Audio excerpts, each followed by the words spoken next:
نبی پاک صلی اللہ علیہ وسلم کی حدیث ہے مسلم میں طبرانی میں، حضور نے فرمایا آؤ میں تمہیں پچھلے زمانے کے ایک ایماندار نوخیز ولی اللہ کی بات سناؤں۔ پچھلے زمانے حضور نے فرمایا پچھلے زمانے میں ایک بادشاہ جادو کے زور پہ حکومت کرتا تھا۔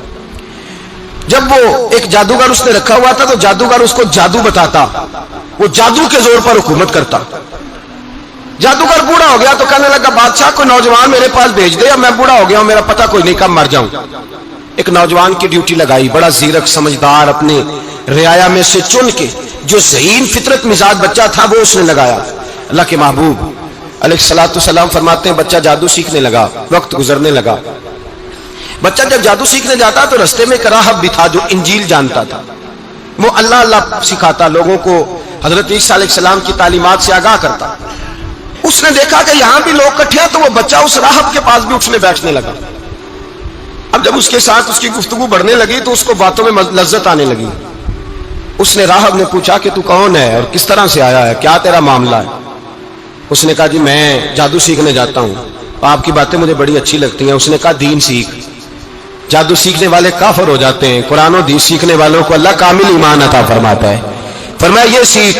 بچہ بیٹھنے لگا، اس کے پاس آنے لگا، باتیں دل میں گھر کرنے لگی۔ ایک وقت آیا کہ مسلمان ہو گیا، اور مسلمان کیسے ہوا؟ بچہ کہتا میں تجربہ کر کے ہوا، اب میں تھوڑا سا وقت جادوگر کے پاس بھی جاتا اور باقی سارا وقت وہاں بیٹھتا۔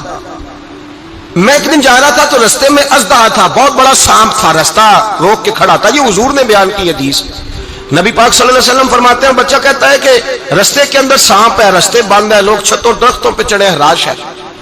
کہتے چھوٹا سا روڑا میں نے اٹھایا تو میں نے کہا اللہ اگر جادوگر سچا ہے تو اسے مار دے۔ چھوٹا سا روڑا میں نے پھینکا، اژدہا کوئی نہ مرا۔ پھر چھوٹا روڑا اٹھایا، میں نے کہا اللہ اگر وہ عالم سچا ہے تو اسے مار دے۔ اب جب میں نے روڑا مارا تو اژدہا مر گیا۔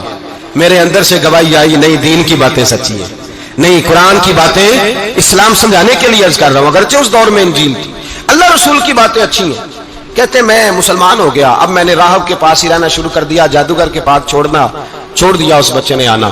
بادشاہ پوچھتا کہاں زیادہ وقت گزارتے ہو تو وہ بات گول کر دیتا، وقت تیزی سے بڑھنے لگا۔ اللہ نے اس نوجوان میں طاقت پیدا کر دی، اب وہ اس کے اندر نا اللہ نے توانائی روحانیت پیدا کر دی، ابھی جوان ہے، 14-15 سال عمر ہے۔ اللہ نے اب جو بیمار بھی آتا وہ دعا کرتا تو اللہ صحت عطا کر دیتا، جو بھی آتا۔ بادشاہ کا ایک درباری تھا، بادشاہ کو پنکھا جلتا تھا، وہ اندھا ہو گیا، کوئی ایسی تکلیف آئی کہ نابینا ہو گیا، بڑے علاج کرائے شفا نہیں ہوئی۔ کسی نے اس بچے کا پتہ بتایا کانوں میں، اس کے پاس گیا تو بچہ کہنے لگا شفا تو ہو جائے گی پر کلمہ پڑھنا پڑے گا، مسلمان ہونا پڑے گا، جس پیغمبر کا میں غلام ہوں تجھے بھی بننا پڑے گا، دین پہ عمل کرنا پڑے گا، اللہ شفا دیتا ہے۔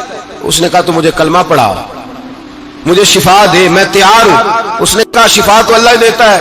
اس نے اللہ تبارک و تعالیٰ کا ذکر کر کے دعا مانگی، یہ مسلم شریف میں حدیث ہے، طبرانی میں موجود ہے۔ اللہ نے اسے شفا دی، اس نے کلمہ پڑھنا شروع کر دیا۔ یہاں ایک نقطہ لکھا ہے ہمارے علماء نے، کہتے ہیں جب اللہ ولایت عطا کرتا ہے نا تو یہ سفید بالوں والے کا حصہ نہیں ہوتی۔ اگر جوانی میں کوئی آدمی توبہ کر کے تصوف کے راستے پہ چلتا ہے تو سب سے زیادہ ولایت اللہ اسے عطا فرماتا ہے، سب سے زیادہ ولایت اس کے پاس ہوتی ہے۔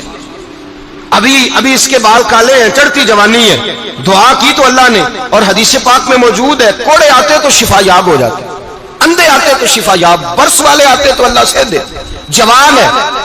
بادشاہ کے پاس وہ واپس گیا، وہ جو آدمی جس کی آنکھیں ٹھیک ہوئی تھی، بادشاہ نے پوچھا کہ کیسے شفا ملی؟ تو کہنے لگا میرے رب نے شفا دی ہے۔ بادشاہ سجدے کراتا تھا، اپنے آپ کو منواتا تھا، معاذ اللہ، کہنے لگا میرے علاوہ کون رب ہے؟ اس نے کہا وہی رب ہے جس نے تجھے پیدا کیا ہے، اور وہی رب ہے جس نے مجھے اندھے کو آنکھیں دی ہیں، وہی ہے میرا مالک۔ کہا اچھا تو مجھے نہیں مانتا؟ کہا نہیں میں اپنے رب کو مانتا ہوں۔ بادشاہ نے اسے سزا دی، ستایا، اس نے بچے کا پتہ بتایا، پھر بچے کو بلا کے ستایا تو اس راہب کا پتہ بتایا، راہب بھی قتل ہو گیا، نابینا بھی قتل ہو گیا۔ بادشاہ نے کہا سپاہیوں سے اس بچے کو لے جاؤ اور پہاڑ کی چوٹی پہ جا کے نیچے پھینکو تاکہ مر جائے۔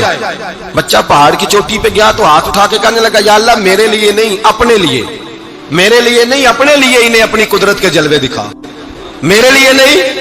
اللہ کے بندے اپنی جان بچانے کی دعائیں نہیں مانگتے، اپنے لیے انہیں اپنی قدرت کے جلوے دکھا۔ یہ دعا مانگی، جتنے لوگ ساتھ آئے تھے وہ سارے زمین پہ گرے اور سب مر گئے، پہاڑ سے گر کے مر گئے۔ بچہ واپس سیدھا بادشاہ کے پاس، کہنے لگا لو بھائی میرے رب نے مجھے بچا لیا ہے،